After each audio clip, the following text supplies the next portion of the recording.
Capacity charges क्या हैं?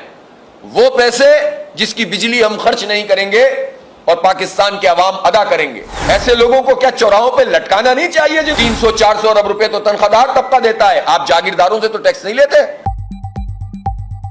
पूरे मुल्क में इस वक्त जो आईपीपीज के नाम पर धंधा चल रहा है, 2800 अरब रुपए अदा करने, किस चीज के? कैपेसिटी चार्जेस के।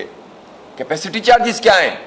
वो पैसे जिसकी बिजली हम खर्च नहीं करेंगे और पाकिस्तान के अवाम अदा करेंगे। कौन है इसका जिम्मेदार?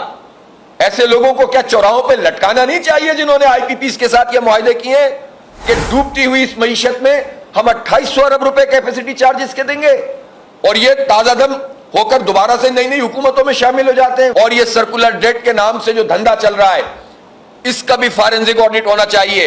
ये आईएमएफ ने और हुकूमत ने एक अजीब धंधा शुरू कर दिया है कि किसी भी रकम को सर्कुलर डेट करार देकर आप अवाम के ऊपर इसका बोझ डाल दें और टैक्सेस में इजाफा कर दें। 300-400 अरब रुपए तो तनख्वाहदार तबका देता है, आप जागीरदारों से तो टैक्स नहीं लेते। जिनकी 1000 एकड़ जमीन है, 500 एकड़ जमीन है, 100 एकड़ से ज्यादा जमीन है, सारे छोटे बड़े सब मिलाकर 4 अरब रुपए जमा हुए और अब ये कहते हैं कि जनाब हम निचली सतह तक जो सेल्स टैक्स आयद करेंगे, यानी जो अशिया सेल्स टैक्स से रह गई हैं, एंड यूजर के ऊपर ये टैक्स लगेगा।